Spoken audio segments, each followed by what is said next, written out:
Okay, today we'll go over some of my favorite settings on one of the popular models. I'm sure it looks familiar to many of you all, but since I'm not endorsing cameras, the model is pretty much not relevant. Most models have similar features, and we'll discuss the basics on the cameras. This particular model, we have a custom setting. It has 3 custom settings, so we're set right now on 3, and then 2 and 1.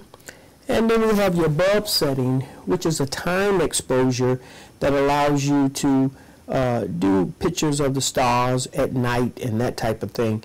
As long as you hold the shutter button down, you will be exposing the sensor to capture the picture. You will need to use something like a automatic shutter or cable, since any movement during that time will blur the image, and so you definitely want to have it on a tripod, and also use some type of cable or electronic shutter release. They have, for example, the TC-80N3. It's also a good device to also allow you to do some good time-lapse photography, and we'll cover some of that in a later edition. Then my favorite setting, which is manual. Manual allow you to set both the shutter and the aperture. That way you're in total control of the camera versus allowing the camera to choose one or the other for you.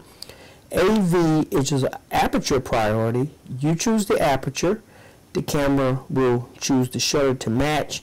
And of course, aperture is the opening in the lens. It's the iris that opens. It determines how much light will be coming into the camera.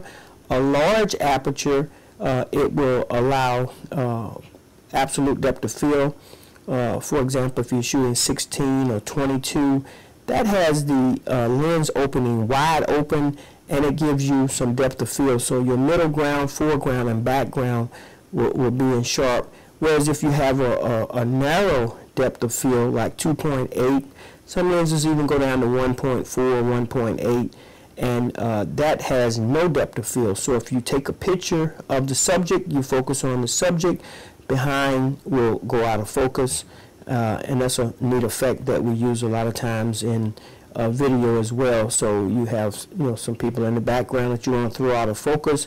You set the camera at that real shallow depth of field.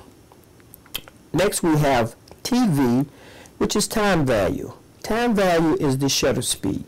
The shutter controls movement and motion. It determines how fast or how slow the image will be captured. So, for example, if you have a speaker at a podium that's not doing a lot of movement, you can set your shutter at maybe 60th of a second or 1/25th of a second, and that'll capture that action. Typically, anything below 60th of a second, traditionally, you would have to use a tripod to help stabilize it. You do have some image stabilization lenses that will allow you to take in aid some in stabilizing the camera, but once you get down to like 30th of a second or 15th of a second, it's best to use a tripod. And keep in mind, any movement in those time exposure type settings, just like in your bulb setting, any movement will blur the image. For example, if you're shooting sports, you want to shoot at a faster shutter speed. We shoot college football and some pro games. We shoot anywhere from a shutter speed of 800 on up, and that will freeze the players and the football itself. If you want to show some motion, which is a nice effect, you can get a speed somewhere in between where it's kind of sharp, but there's a little movement or blur there that shows some type of movement.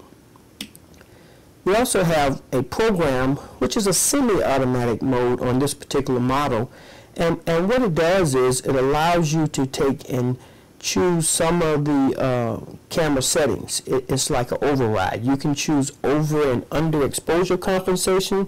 So if a picture is too light or too dark, you can adjust and fool the camera and set it 1 stop over or 2 stops over, and we'll go over those settings as well. You also have access to the ISO button, which ISO is the sensitivity of the sensor to light. And so higher ISO will allow you to take pictures in lower light situations, whereas low ISO you can take beach, snow scenes, and just general shootings. I'll show you in some later illustrations here. My typical setting, I start out at 400. With today's cameras, ISO 800 is very good. It's very little or no grain in that setting. You also have other custom settings here, and then of course you have the automatic, which a lot of people like. Automatic, you're letting the camera do everything. It's totally automatic. The camera chooses the shutter, the camera chooses the aperture, the ISO, and it really limits you, and you really don't know what the camera's doing.